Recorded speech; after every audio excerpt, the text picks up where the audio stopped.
যেটা বলছিলাম আর কি, এই যে ওই আইল্যান্ডগুলো ছোট ছোট, এখান থেকে কিন্তু ভিউটা দারুণ আসছে। তো আমরা চলে এলাম মাইথন ড্যাম। জাস্ট সামনের ভিউটা দেখুন,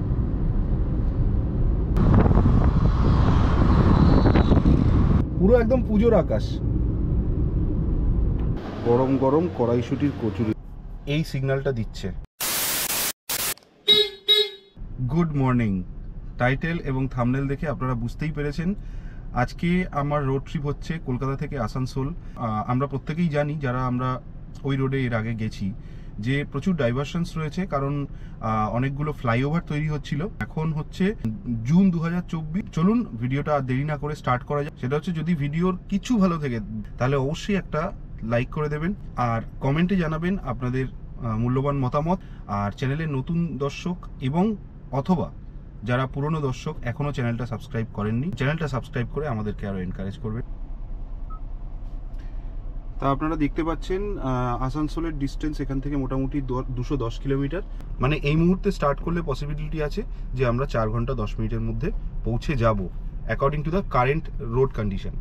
তো চলুন আর দেরি না করে ভিডিওটা স্টার্ট করা যাক, জার্নিটা স্টার্ট করা যাক। মোস্ট ইম্পর্টেন্টলি আরেকটা জিনিস দেখিয়ে দিই, এই দেখুন এই সিগন্যালটা দিচ্ছে, তার মানে হচ্ছে আমার টায়ার প্রেশার কম আছে। এখন যেতে যেতে টায়ার প্রেশারটা একটু রিভাইজ করে নিতে হবে, ফুয়েল আপও করে নিতে হবে।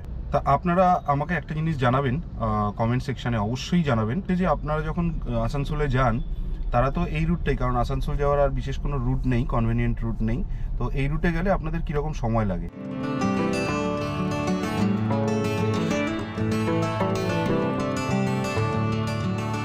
এবং যাওয়ার সময় আমরা আরও একবার কোথায় ব্রেকফাস্ট করি সেটাও আপনাদের সঙ্গে শেয়ার করব। তা আজকে কিন্তু আমার সঙ্গে কুহেলি বা মিশা কেউই নেই, দুজনের কেউই নেই, কারণ আমি যাচ্ছি আমার অফিস ট্রিপে। হালকা হালকা মেঘলা করে এসছে, আজকে ফোরকাস্টও আছে বৃষ্টি হওয়ার। এবার দেখা যাক যেতে যেতে বৃষ্টি পাই কিনা, কারণ সাউথ বেঙ্গলের তো ব্যাপার, সাউথ বেঙ্গলে প্রায়ই বৃষ্টি হয়।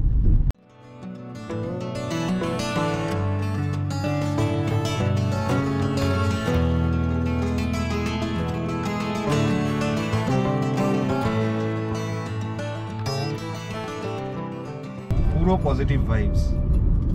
তা মোটামুটি আধ ঘন্টার মধ্যে পৌঁছে গেলাম আমাদের ফার্স্ট টোল, রাজচন্দ্রপুর টোল। আচ্ছা, কোথায় এখন কত টোল ট্যাক্স লাগছে আমি কিন্তু ভিডিওর এন্ডে অ্যাজ ইউজুয়াল বলে দেবো।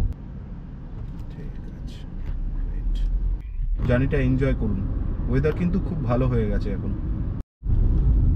এই ডানকুনি ঢোকার মুখটাতে এই রাস্তা এখনো ঠিক হলো না, সেইখানটায় ডাইভারশন, লরির চাপ। তা আমাদের ডানকুনির বিশ্ববিখ্যাত জ্যাম, ডানকুনি মোড় থেকে পেরোবার পরেই এই জ্যাম। তো ডানকুনি টোল প্লাজার আগে একটু জ্যাম তো ছিল বটে, কিন্তু জ্যামটা তাড়াতাড়ি ছেড়ে গেল। তা সামনে যেতে যেতে অনেকগুলো অ্যাক্টিভিটিস আছে। গাড়িকে ব্রেকফাস্ট করাবো, আমি নিজেও ব্রেকফাস্ট করব, গাড়ির টায়ারকে ব্রেকফাস্ট করাবো। তো এই ভারত পেট্রোলিয়ামের পেট্রোল পাম্পটায় দাঁড়ালাম গাড়িকে ব্রেকফাস্ট করানোর জন্য। এবার দেখা যাক এখানে ফুয়েল তো পেয়ে যাব, কিন্তু হাওয়াটা দেওয়া যায় কিনা। তা গাড়িকে ব্রেকফাস্ট করিয়ে নিচ্ছি। 3000 টাকার পেট্রোল, আজকের রেট হচ্ছে 104 টাকা 11 পয়সা। ওখানে এখন প্রায় পালসিটের কাছাকাছি চলে এসেছি, কিন্তু রাস্তার কন্ডিশন কিন্তু একই রকম রয়েছে। মানে হাইওয়ে যেটা সেটা ঠিকই আছে, কিন্তু এই যে ফ্লাইওভারের কাজ বা এই যে 4 লেন আছে, এখন 6 লেনগুলো তৈরি হওয়ার চেষ্টা চলছে। তো এইগুলো কিন্তু এখনও একই রকম রয়েছে, আপনারা দেখতে পাচ্ছেন।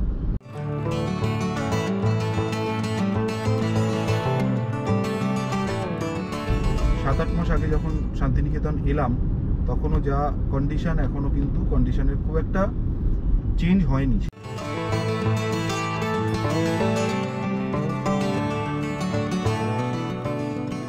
এবার this is the time for breakfast. এখন বাজে সকাল 8:05। ঠিকঠাক দারুণ ভাবে পৌঁছে গেলাম হাইওয়ে মির্চি ধাবাতে। এর আগে আমরা হাইওয়ে মির্চি ধাবার ব্লগ আপনাদের সঙ্গে শেয়ার করেছি during our visit at Shantiniketan. তো চাইলে আমি এখানে আই বাটনে অ্যাজ ওয়েল অ্যাজ ডেসক্রিপশানে শান্তিনিকেতনের ওই রোড ট্রিপের ভিডিওটা আমি আপনাদের সঙ্গে শেয়ার করে দেবো। আপনারা চাইলে আই বাটনে ক্লিক করে দেখে নিতে পারেন। পিওর ভেজ রেস্টুরেন্ট, বাট এদের খাবারের কোয়ালিটি খুব সুন্দর এবং আপনারা পেছনে অ্যাম্বিয়েন্সটা দেখতে পাচ্ছেন, অ্যাম্বিয়েন্সটাও বেশ ভালো। তো ফার্স্টেই চলে এলো একটা ম্যাঙ্গো শেক নিয়েছি, ম্যাঙ্গো শেকটা এবার খেয়ে দেখি কী হবে।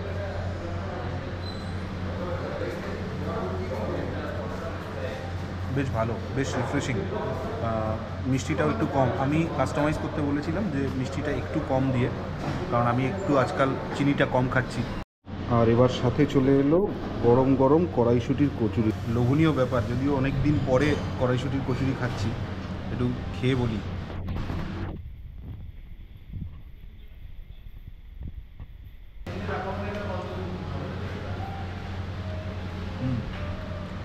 কড়াইশুঁটির পেস্ট কিন্তু অনেকটা দেখা যাচ্ছে। তা সুন্দর খাওয়া দাওয়া হলো, ব্রেকফাস্টটা দারুণ হলো। যেটা খরচা হলো টোটাল 304 টাকা। কড়াইশুঁটির কচুরি নিল 120 টাকা, মানে বেশ ভালোই কস্টলি লাগলো। আর ম্যাঙ্গো শেকটা নিল 150 টাকা, যেটাও একটু বেশি কস্টলি। এটা একটু মাথায় রাখবেন, যারা একটু কস্টলি বাট খাবার কিন্তু দুর্দান্ত। এবার আর কোথাও দাঁড়াবো না, এবার সোজা আসানসোলে পৌঁছবো।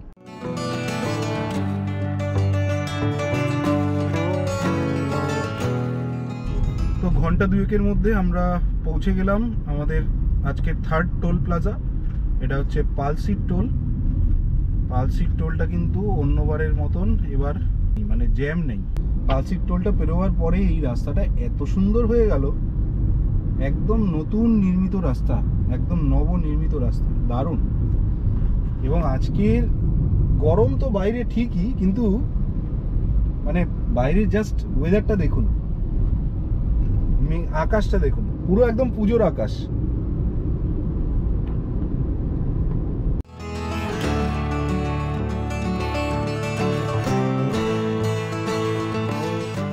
আচ্ছা, পালসিট টোল পেরোবার পরে কিন্তু এই রাস্তাটা নতুন তৈরি হয়েছে। দেখুন, এই ফ্লাইওভারটার কাজ চলছিল, এই ফ্লাইওভারটা ফার্স্ট ফ্লাইওভার পড়লো যেটা ওপেন হয়েছে। এতদিন আমরা এই বাদিকের ডাইভারশনটা থেকে আসতাম।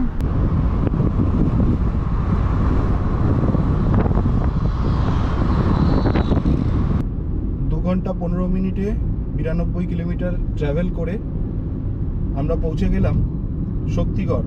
এই যে দুপাশে অনেক অনেক ল্যাংচার দোকান, মানে এটা শক্তিগড়ের লিগেসি, কিন্তু শক্তিগড়ে আমরা দাঁড়াবো না। নবাবহাট মোড়ের আগে এবং নবাবহাট মোড় থেকে প্রায় 5 কিলোমিটার দূরে পরপর দুবার জ্যামে পড়লাম। এর আগে আধ ঘন্টা জ্যামে ফেসেছিলাম, আপনাদের সঙ্গে শেয়ার করা হয়নি জিনিস। এখনো 2 ঘন্টা দেখাচ্ছে আসানসোল। আপনারা যারা এই রাস্তায় আসবেন গাড়ি নিয়ে, তারা কিন্তু অবশ্যই মাথায় রাখবেন এই জিনিসটা, যে বর্ধমান এরিয়াতে কিন্তু এখনো অবধি প্রচুর জ্যাম হচ্ছে।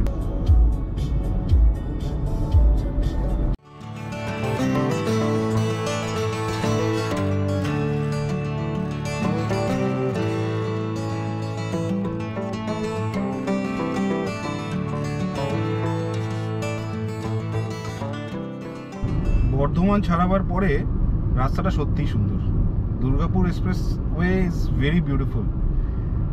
এবার ড্রাইভিং করে এতক্ষণ পরে মজা লাগছে। জাস্ট সামনের ভিউটা দেখুন। আমি ক্যামেরাটাকে ওয়াইড অ্যাঙ্গেল করে নিলাম যাতে করে আপনাদের এই ভিউটা মানে অলমোস্ট 120 ডিগ্রি তো অ্যাটলিস্ট দিতে পারি। আমরা জ্যাম ট্যাম পেরিয়ে এখন দারুণ রাস্তা। এখন মোটামুটি 4.5 ঘন্টায় পৌঁছে গেলাম পানাগড়। আপনারা দুপাশে দেখতে পাচ্ছেন পানাগড় ইন্ডাস্ট্রিয়াল এরিয়া চলে গেল।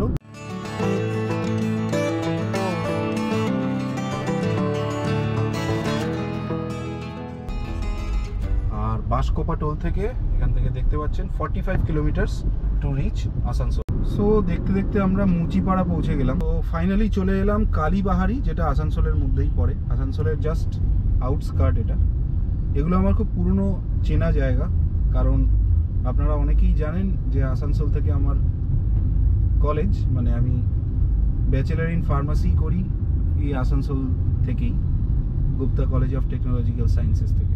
তা এখন যাচ্ছি মাইথন ড্যামের দিকে, চলুন আপনাদের সঙ্গেও শেয়ার করছি। তো আমরা চলে এলাম মাইথন ড্যাম, এই যে লেখা। এবার এখান থেকে সোজা হচ্ছে মাইথন ড্যাম। এই যে দেখুন, এই পাশটায় মাইথন ড্যাম আপনারা দেখতে পাচ্ছেন। এরপর আমি গাড়িটা কোথাও একটা সাইড করে দাঁড় করিয়ে আপনাদেরকে আরো ভালো করে দেখাবো। এখান থেকে কিন্তু ভিউটা দারুণ আসছে। ছোট ছোট আইল্যান্ডসও রয়েছে। তো চলে এলাম মাইথন ড্যামে। মাইথন ড্যামের এই ওপরটায় এখন নিচে একটু হেঁটে যাব। এই আপনারা পেছনে দেখতে পাচ্ছেন, এটা কিন্তু পার্কিং কিন্তু ফ্রি আছে। বাহ, অদ্ভুত দৃশ্য দেখুন আপনারা, এক্সেলেন্ট। এখান থেকে সিঁড়ি দিয়ে নিচে নামবো এবার। অন্য সব ড্যামের মতো এখানেও বোটিংয়ের ব্যবস্থা আছে। এই যে দেখিয়ে দিই, এখানে এই যে বোটগুলো আছে, 200-500 যেভাবে বার্গেন করা যায় আর তখন যেটা বলছিলাম আর কি, এই যে ওই আইল্যান্ডগুলো ছোট ছোট, খুব সুন্দর।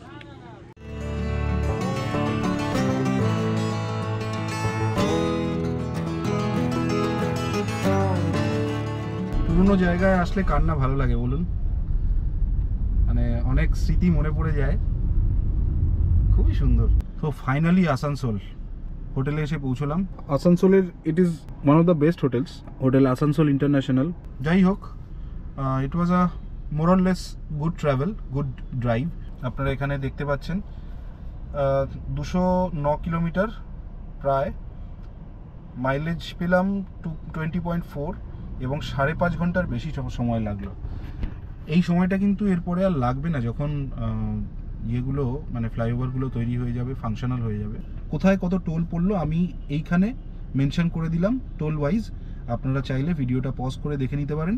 আজকের ভিডিওটা এই অবধি। আশা করি ভিডিওটা আপনাদের খুব ভালো লেগেছে এবং আপনাদের পরবর্তী আসানসোল ট্রিপ বা এদিক থেকে মাইথন গেলে আপনারা অবশ্যই এই রুটটা ফলো করবেন। ভিডিওটা যদি ভালো লাগে তাহলে অবশ্যই একটা লাইক করবেন, কমেন্টে জানাবেন আপনাদের কীরকম লাগলো, বা যদি কোনো প্রশ্ন থাকে অবশ্যই কমেন্ট করে আমাকে জানাতে পারেন। আপনাদের কমেন্ট আমার কাছে খুবই মূল্যবান এবং আমি কমেন্টের রিপ্লাই করি। আর চ্যানেলের নতুন দর্শক অথবা যারা পুরনো দর্শক অথবা এখনও চ্যানেলটা সাবস্ক্রাইব করেননি, তারা আমাদের চ্যানেলটা সাবস্ক্রাইব করে আমাদেরকে আরও এনকারেজ করবেন। এইটুকু এক্সপেকটেশন নিয়ে আজকের মতো এই ভিডিওর মতো টাটা, দেখা হচ্ছে নেক্সট ব্লগে। পেটুক ভবঘুরের সঙ্গে থাকুন।